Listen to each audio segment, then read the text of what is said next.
Hoje nós teremos uma pequena reflexão a respeito da parábola do semeador.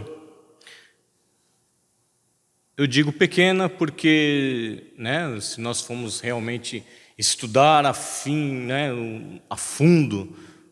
a parábola do semeador, meia hora somente não será necessário o estudo, Então a gente fala, por isso que a gente fala uma pequena reflexão a respeito disso. Interessante observar que a parábola do semeador foi quando Jesus resolveu definitivamente a passar os ensinamentos de Deus através de parábolas, porque assim ele conseguiria atingir todos os níveis sociais de entendimento, classes, enfim. Na época existiam muitas diferenças, principalmente diferenças de intelecto. Então, através das parábolas, sempre o mestre se utilizando da natureza em si, da simbologia ao redor, ele conseguia passar a todos nós, até hoje, os ensinamentos sobre o reino do céu. Então foi um marco, porque até então, antes, Jesus se utilizava de ditos parabólicos para explicar sobre a nossa conduta, a necessidade da nossa diferença, mudar os nossos hábitos. E a parábola do semeador foi o marco na pregação do mestre, porque daí ele começou a falar sobre o reino de Deus. E é maravilhoso a parábola do semeador, com infinitos ensinamentos, nos quais nós repetidamente lemos, estudamos e cada vez aprendemos, toda vez aprendemos alguma coisa, só ao ler. Então ele está no Novo Testamento, Evangelho de Mateus, capítulo 13 e os versículos 3 a 8, parábola do semeador. Jesus, inclusive, nessa época, estava em peregrinação, era setembro de 31. Pouco antes havia dado a passagem de que sua mãe, Maria Santíssima, estava escutando rumores a respeito de Jesus e quis saber se eram reais que falavam dele. E Jesus, quando passou em Cafarnaum, sempre hospedado na casa de Pedro, as multidões que o seguiam, quando houve aquela passagem de que Maria Santíssima e a família de Jesus foi procurar a ele, E ele chegaram até ele, Jesus, sua mãe e seus irmãos estão aí, e ele aproveitou, porque Jesus sempre aproveitava as oportunidades para passar um ensinamento para a gente, em todos os instantes. E foi aí que ele disse, quem é minha mãe e meus irmãos? Não sei se os irmãos lembram dessa passagem. Quem fizer a vontade de meu Pai, este é minha mãe e meus irmãos. É só uma lembrança, uma pequena lembrança, que foi mais ou menos nessa época em que então Jesus se encontrava às margens do lago de Genezaré, e a multidão que o seguia não era nem possível que ele proferisse ali as parábolas na margem do rio. Então ele sobe ao barco, se afasta um pouco da orla para que todos possam vê-lo e ouvi-lo, falar, trazer os ensinamentos de Deus. Ali é bom ressaltar, inclusive, que a acústica do local era maravilhosa nesse local do lago, ou do mar de Genezaré, como o pessoal falam, Lago de Genezaré, ou mar da Galileia, Então pegava uma acústica ótima, onde todas as pessoas além de sentirem as vibrações beneméricas do Cristo, escutavam-no com perfeita clareza. Então, naquele dia, saindo de casa, ele sentou-se, à beira do lado de Nazaré, e reuniram-se perto dele grandes multidões, de modo que subiu numa barca e aí se sentou. O povo ficou todo em pé na praia. Então, ele lhes falou muitas coisas em parábolas.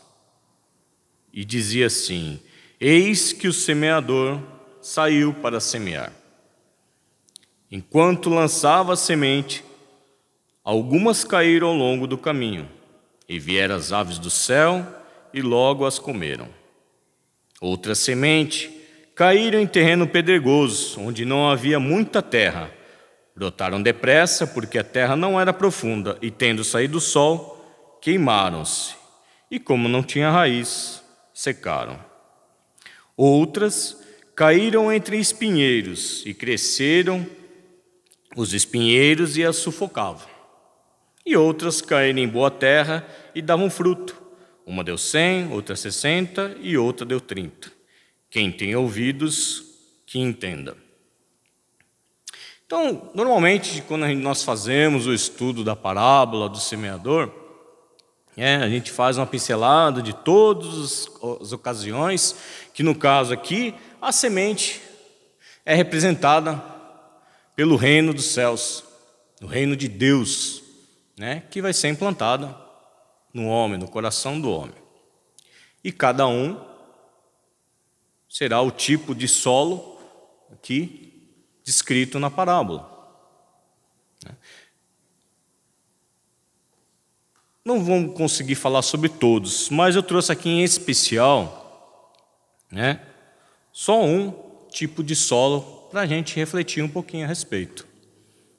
Muito comum nos dias de hoje, aliás, desde das épocas, mas para a gente refletir a respeito.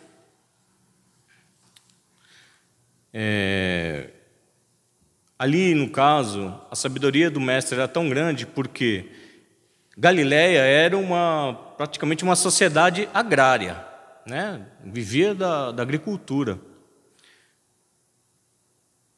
Então, todos conheciam os processos da semeadura. Por isso, então, o mestre achou mais interessante já introduzir essa parábola já para facilitar o entendimento de todos em geral, todos.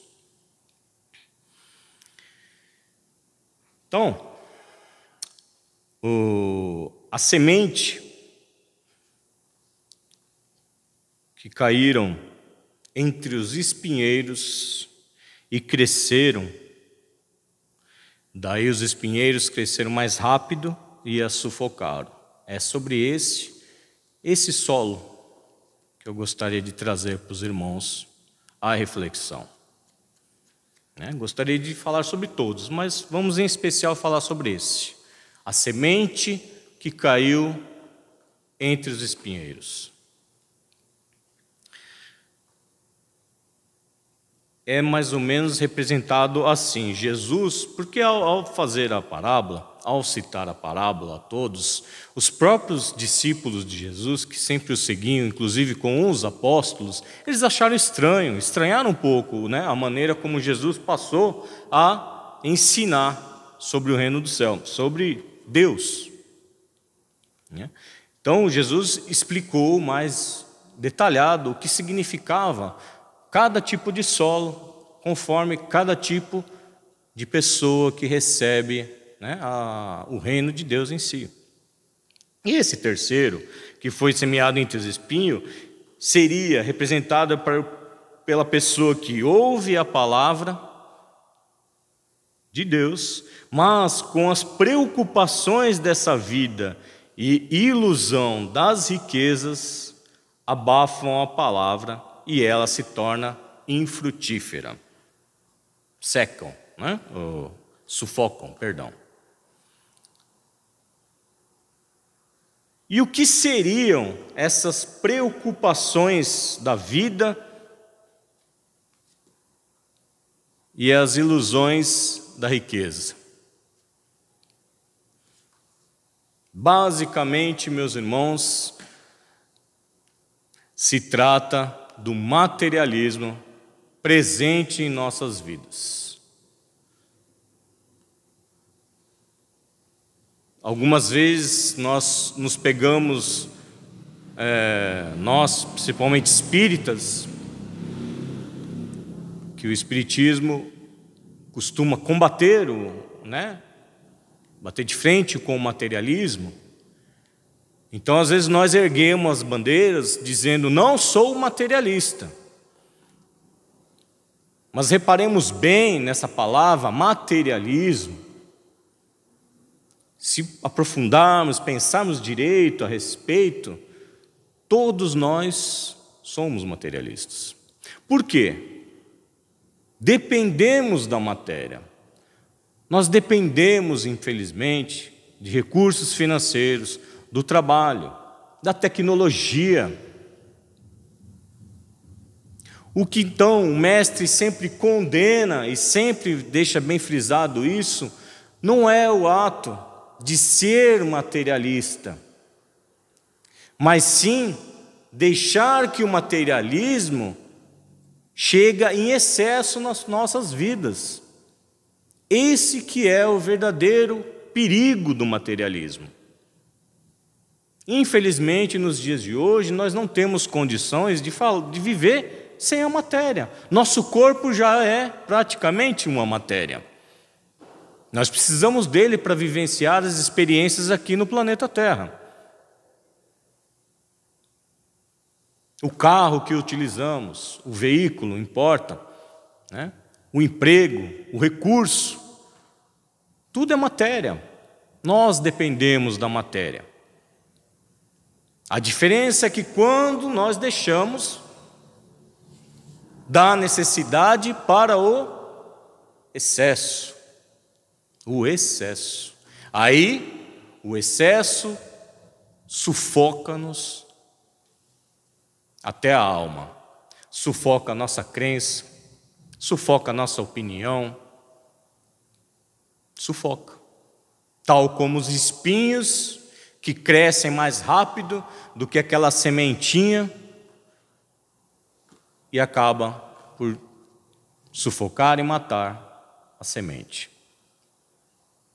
Então vejamos a importância do equilíbrio que nós temos que ter em nossas vidas com relação a isso. Todos os excessos são perigosos. Até mesmo se tratando de religião.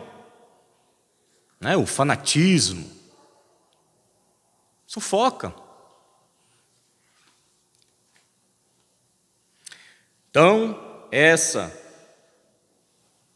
esse item do espinheiro relacionado aos que ouvem e gostam do ensino, mas os colocam em posição secundária, pois acima deles estão os interesses materiais. Então, o que vai me trazer?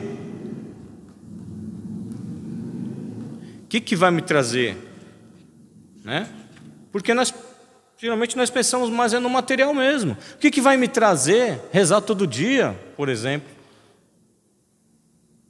Ou boas ações. Ou estudar. Ou ajudar o próximo. Sufoca. Se eu posso pegar esse tempo, trabalhar mais, enriquecer, crescer dentro da sociedade, monetariamente, mas não moralmente. Então é aí que é o perigo dos espinhos em nossas vidas. Eis que é o perigo. Então, reparemos então que o materialismo é isso.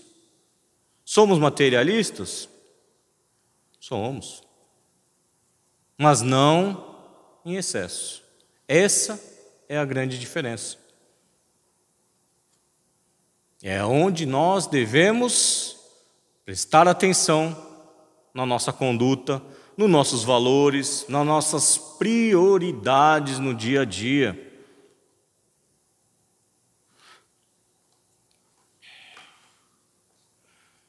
Por quê? Como eu disse anteriormente, a parábola diz sobre a implantação do reino de Deus dentro da criatura, dentro de todos nós. Então, Jesus procura sempre nos incentivar à semeadura da palavra. Mas como assim, Marcelo? A gente vai sair pregando? Não. Semear a palavra não é simplesmente subir aqui e fazer um estudo do Evangelho. A gente semear a palavra é todos os instantes de nossas vidas, através de palavras, de atitudes, de ações, de olhar, de aperceber. Não se trata simplesmente de fazer um belo estudo do Evangelho de Jesus, mas sim vivenciá-lo. Vivenciá-lo. É essa a ideia da semeadura, espalhando sementes de amor, através de pequenos gestos. Essa é a semeadura da palavra. Muitas vezes parece, está fazendo à toa, eu estou fazendo, mas não estou vendo resultado. Está tendo resultado, sim. A gente está tendo resultado, sim. O bem sempre tem um bom resultado, assim como o mal traz resultados diferentes. Tudo ao seu tempo. Mas o importante é que nós semeemos coisas boas. E é claro, ao semearmos, nós temos também que testemunhar, ou seja, tem que estar acompanhada de exemplo. Não basta apenas falar para a pessoa, não faça isso, ou Jesus não aconselha que faça isso, e amanhã eu vou lá e faço a mesma coisa que aquele irmão que eu estou falando para não fazer. Não adianta. A gente tem que ser o exemplo vivo disso. Pô, você precisa falar bom dia, ser mais educado com as pessoas. E será que eu estou sendo mais educado com as pessoas? Será que eu estou cumprimentando mais? A exemplificação é tudo. Aí começa a implantação do reino de Deus dentro de nós.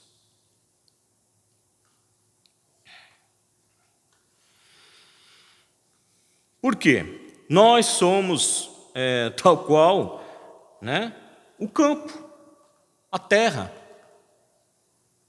E qual tipo de solo nós queremos ser para essa semente? A escolha é nossa. A parábola do semeador também diz a respeito sobre livre-arbítrio. Nós temos a opção de escolher ser a terra que quiser, o tipo de solo que quiser. Espinhoso, rochoso, fértil ou endurecido. Nós temos esse poder. Nós temos o livre-arbítrio.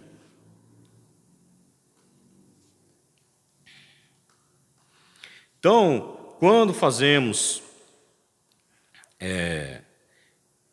essa escolha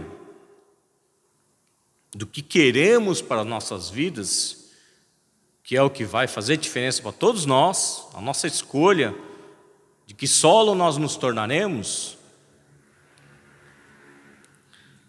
existe uma necessidade de uma autoanálise mais profundamente. Uma autoanálise daquele sem iludir a nós mesmos. Por quê? Não estaremos enganando ninguém, só a nós mesmos, dizendo, eu sou o solo fértil. Então a gente tem que fazer uma autoanálise sem ilusão, porque a ilusão é perigosa. A ilusão te traz outra ilusão e assim vira um processo de uma bola de neve no qual a gente se perde no meio do caminho e se enrola junto com ela e cai na ribanceira. Sem ilusão, é olhar ao espelho e se enxergar. Fala, que tipo de solo eu sou hoje para o Criador chegar e colocar a sementinha dele dentro do meu coração? Que tipo de solo eu serei? Ou que tipo de solo eu estou proposto a ser daqui de hoje em diante? Porque ontem já foi. Ontem já foi. Nossas vidas vão ser de agora em diante. Ah, mas é tarde, Marcelo, eu já estou velho. Não, seu corpo está velho. Seu corpo. Espírito ainda é jovem. Tem muita coisa para viver, muita coisa para aprender ainda. Muita coisa para consertar ainda. Então, que tipo de solo nós queremos ser? Será que às vezes não deixamos o materialismo dominar um pouco as nossas vidas? Não é mais cômodo ficar em casa e falar, é o Covid que eu não saio de casa. Eu não vou no templo religioso, por causa que eu não quero pegar Covid. Mas será que é exatamente isso? A razão porque eu não vou no templo religioso? Ou será que é porque o materialismo está nos dando a zona de conforto que a gente sempre quer? Sentado no sofá, assistindo uma televisão, ou sei lá, qualquer outro tipo de entretenimento, não importa. Então, cabe a nós mesmos trabalhar esse adubo no solo, o cal para equilibrar a acidez. Então, a ilusão surge quando não queremos enfrentar uma realidade difícil ou um problema. Ela é muito perigosa, pois para mantê-la criamos outros. E no curto prazo, a ilusão até que é boa, mas a longo prazo, ela é terrível. Consome a gente por dentro, como eu falei anteriormente. O materialismo, se a gente deixar, ele toma conta da nossa vida.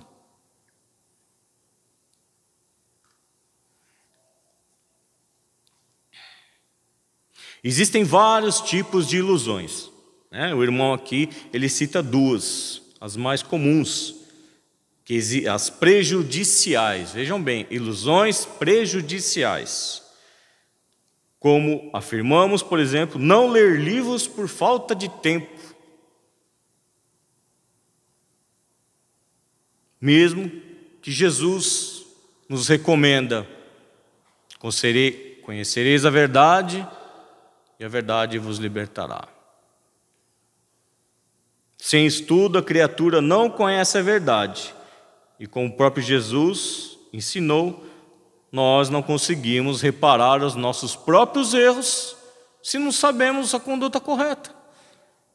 E é através dos estudos que a gente vai aprendendo. Tem gente que prefere aprender errando. Tudo bem, a gente respeita. Mas aí, até quando a gente quer retardar o nosso processo de evolução? Estudo, gente, coisa simples, não é? Ler um livro, evangelho. Ilusão prejudicial, não tenho tempo. Procura, acha um tempo. É para você esse tempo. Não é para agradar a Deus nem a Jesus, é para você. Para nós, para mim também. E ele cita aqui até as ilusões catastróficas. no qual a própria doutrina espírita evita, né? É o que eu falei no início, do materialismo. A crença de que nós somos apenas um corpo material. Morreu, acabou. Foi-se todos os problemas. Tem herança, não tem, não importa. Morreu, acabou. Não, gente. A gente não é só um corpo material, a gente sabe disso. Imagina que Deus, na sua infinita grandeza, ia criar um ser igual a gente para viver 70, 80 anos e acabar? Sim, acabou. Morreu, acabou. Né? A gente precisa refletir um pouco, cair na realidade. Porque se não tem um motivo para você, tem outra vida, ou tem consequências daquilo que você fez ou deixou de fazer nessa vida, para que então se tornar uma pessoa boa? Se depois eu não vou responder por isso. Se eu fizer maldade, não vou precisar responder. Morri, acabou. Seria um pouco injusto, né? Existem várias e várias, né, teorias a respeito da morte, que nós não vamos entrar aqui em detalhes, mas cabe dentro da reflexão. Materialismo.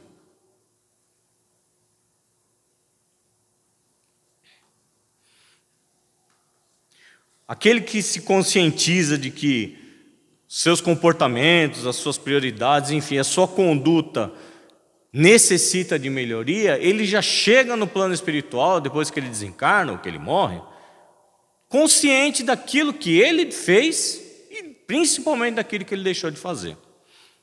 Principalmente. E quem que vai nos cobrar? Nós mesmos. Nossa consciência espiritual vai nos cobrar. Você não fez o que você deveria ter feito. Você teve oportunidade e não fez.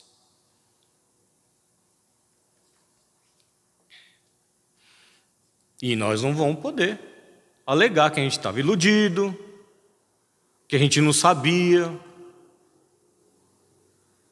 Aqui ele cita os espíritas. Os espíritas não têm esse privilégio de chegar lá e falar, não sabia não, que tinha consequência. A gente até brinca às vezes que ser espírita é um pouco difícil, né? Porque a gente sabe que tudo tem uma causa e tudo tem o efeito.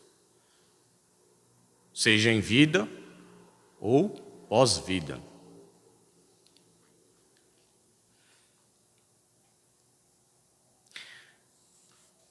Materialismo, meus irmãos. No Livro dos Espíritos existe questões, inclusive a 174, que fala sobre o materialismo, né, dos cientistas. Nas conclusões finais do Livro dos Espíritos também, no segundo item fala sobre materialismo. Para a gente estudar um pouquinho, procura lá saber. Na introdução também fala, inclusive cita que o Espiritismo é o que veio para combater o materialismo.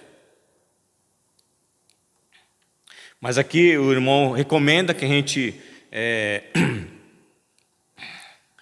reflita a respeito de Santo Agostinho, da questão 919 do Livro dos Espíritos, contido no capítulo 12 do livro 3º. Que essa questão aqui foi feita para Santo Agostinho, ele que respondeu. E é muito conhecida entre todos nós, mas vamos lá. Vamos novamente relembrar. Conhecimento de si mesmo é o item. Qual é o meio mais prático e mais eficiente para aperfeiçoar-se nessa vida, resistindo à tentação do mal? Ele responde, um sábio da antiguidade disse, conhece-te a ti mesmo. E que Santo Agostinho aqui recomenda para os irmãos que não lembram, que a gente faça uma reflexão todas as noites, antes de dormir, a respeito do que nós fizemos e de que nós deixamos de fazer durante o nosso dia, todos os dias, daquilo que a gente poderia fazer e o que a gente vai poder fazer de melhor no dia seguinte. É a recomendação. Então, meus irmãos, não deixemos que os espinhos da vida sufoquem-nos. Temos que ter prioridades. Mas, Marcelo, eu tenho uma situação monetária muito difícil. Tudo bem, quem que não tem? Quem não tem dificuldade monetária, social, familiar? Nós temos que trabalhar conosco, para que um dia nossos problemas não sejam maior que nossas crenças. As falsas ilusões, meus irmãos, umas línguas citadas, as desculpas para a gente não fazer o que tem que fazer ser feito, que a gente sabe o que tem que ser feito, são ilusões. Ilusões criadas por nós mesmos. A gente sabe o que a gente tem que fazer. E quanto mais adiarmos, mais atrasaremos a nós mesmos. A gente fala, para agradar a Deus. Não é para agradar a Deus. Lógico, o Criador fica feliz com toda a melhoria que a gente consegue conquistar. Mas é para nós. Nem que seja um pouco egoísta, mas é para nós mesmos. Nós que vamos ganhar. Não é para mostrar para os outros, eu estou fazendo isso, estou fazendo aquilo. Não, é para provar para nós mesmos que a gente não vai deixar os espinhos sufocar aquela sementinha plantada dentro da gente, no nosso coração, pelo grande semeador, que é o nosso Criador. Implantação do reino de Deus, meus irmãos, é hábito, é disciplina, é prioridades. Prioridades.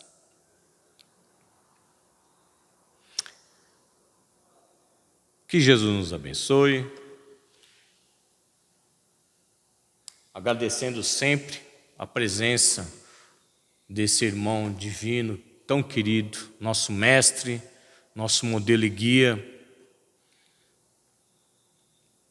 que possamos sempre nos sentir impulsionados por ele, entusiasmados em construir esse reino dentro de nós. Porque tantas e tantas vezes que escutamos aqui, em vários estudos, o mal não está fora, o mal está dentro da gente. Tenhamos força e coragem para superar a nós mesmos. Jesus, Senhor, nós te agradecemos imensamente a oportunidade, novamente hoje, de estarmos reunidos em Seu nome. Nós te agradecemos sempre a todos os ensinamentos, ao Teu Evangelho, a forças de nos levarem a pôr em prática no nosso dia, nas nossas vidas, essa luz que guia e acalenta todos os nossos corações.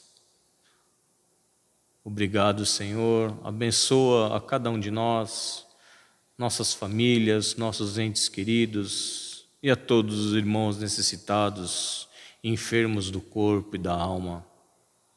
Muito obrigado, Mestre, e continua conosco, hoje e sempre. Que assim seja a nossa prece.